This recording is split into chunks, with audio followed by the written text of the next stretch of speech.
I'm gonna call Number One Angel the iTunes preview of Charli XCX's discography, and if you're wondering why, well, how long is an iTunes preview? It's a minute and a half of what it actually lets you hear of the song, and after about a minute and a half of the majority of these tracks, I want to skip to the next one.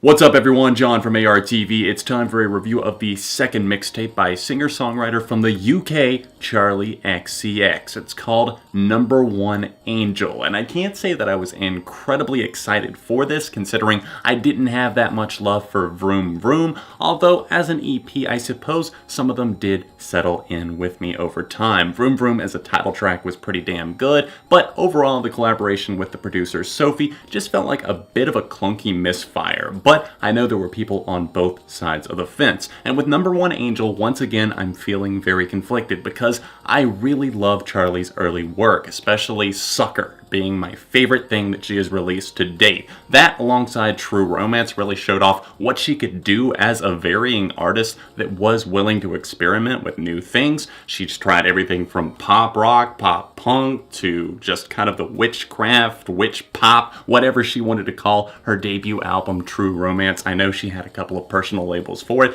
but overall, kind of an 80s affection type synth pop thing going on, and that even bled over into Sucker. But she decided to go in totally a different direction with Vroom Vroom, and once again with this new mixtape here, she's taking everything from dancehall to hip-hop to auto-tune and electronics to really just fill out the 10 tracks that make up Number One Angel.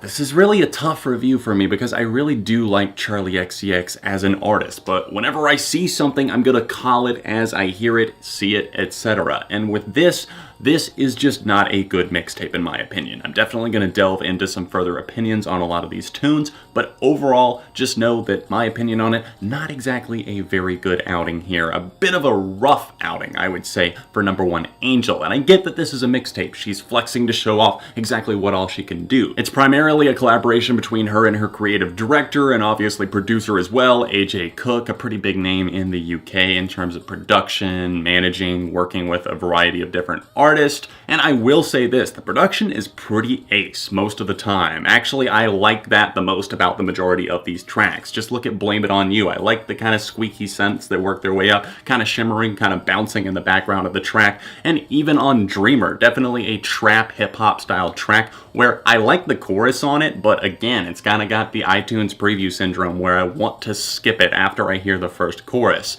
It's catchy, stacks in the Beamer, great, we're having fun, but the whole auto-tune thing is just weighing it down, and while the production is still kind of glamorous in the background, it doesn't really distract me enough from the horrible lyrics that are being thrown at me, and those are the cliches that we deal with more often than not on Number One Angel. Other moments where I really see that being a problem are ones like the final song here, featuring Cupcake, a rapper that is known for her affection for very sexual, over-the-top, almost comical lyrics a lot of the time. I looked into some more of her material just to see exactly what was going on here, and I'm not a fan of that style. That's just me personally, but she's even better on this song than Charli is, because the whole keep it icky, sticky like lip gloss or exactly whatever is going on there, it drives me insane. I really don't think I could listen to that song more than one time in a row because it's just grating to my ears, to my personal and mental health. It's one of those things where how many times can one hear, I keep it sticky icky like lip gloss? I mean, the production on it, it's kind of a banger. It's got that glitchy synth building up. It sounds like something that could have been done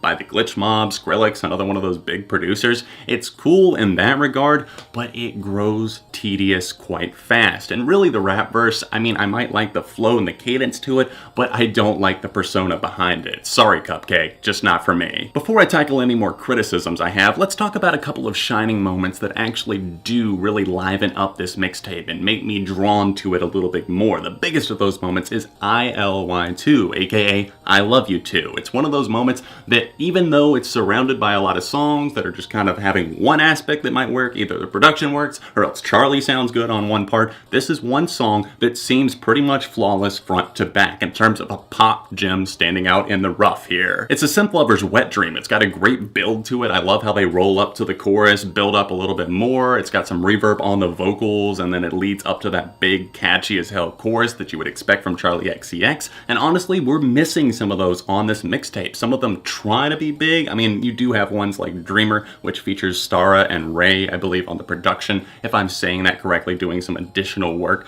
on that track. But I do feel like that is another one of the big choruses here. But overall, it feels like it's lacking. And like I said, some of the ones that really try to be big just kind of fall flat on their faces. And then I look to moments like I Love You Too, and it's like, this is incredible. Why are we not doing more like this? Another big moment for me was Emotional. That's one that I definitely see as being a bit more down to earth, a bit more in Charli's range in terms of what she's capable of pulling off. Not to say that Charli isn't a multifaceted artist that's capable of pulling off a lot of different styles, but here, this one just feels much more grounded. You look at some of these other songs and they get drowned out in so much production or so much echo or even some auto-tune on the vocals, like on moments like Dreamer, and even Blame It On You, another one that I find particularly annoying as the song progresses. It's like, I can take this for a little bit, but moments like Emotional really reel it back in and showcase a little bit more of a raw vocal performance. They don't try to do too much in terms of what's going on in the background, and for that reason, I'm loving this one a whole lot more than others. I also have to commend the production on moments like White Roses and Babygirl that come back to back as tracks 7 and 8, but asterisk by Babygirl because yes, I love the production on it, but holy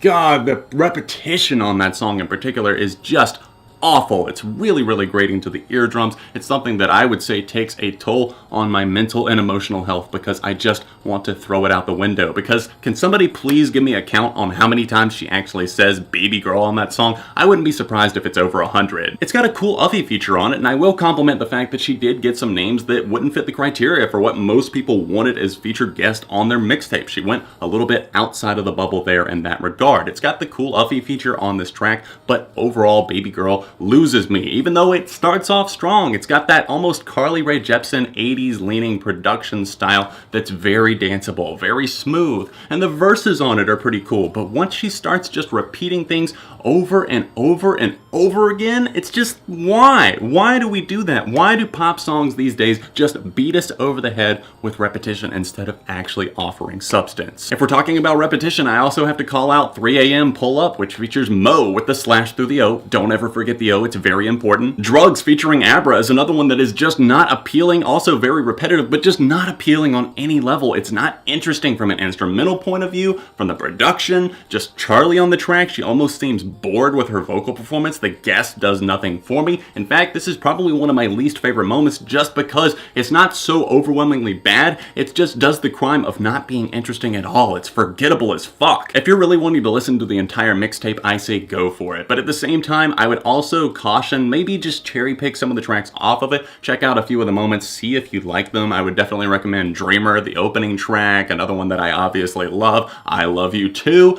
Emotional, Blame It On You, a few to sample, really see if you're gonna like the vibe of this thing, maybe even Lip Gloss, because that one, if you can make it through that, you can make it through anything. And I know there's some hardcore Charli XCX fans watching this video, and I'm sure are gonna be quick to criticize my criticisms of Charli, but I do, at the end of the day, really still respect her as an artist. I get that she's trying everything, just this mixtape, I think, is pretty shit for the most part. Overall, I'm gonna go with a 2 out of 5, maybe even a light 2.5. Be sure to sound off your thoughts in the comments. I'm definitely working on a good handful of reviews right now, in addition to a new series that's debuting this week right here on ARTV, so make sure you subscribe if you haven't already, leave a like on the video, and if you would like to help me out on Patreon, click the little annotation over here in the corner. A couple of other recent videos right there, social media is linked in the description, and I will see you guys very soon right here on ARTV.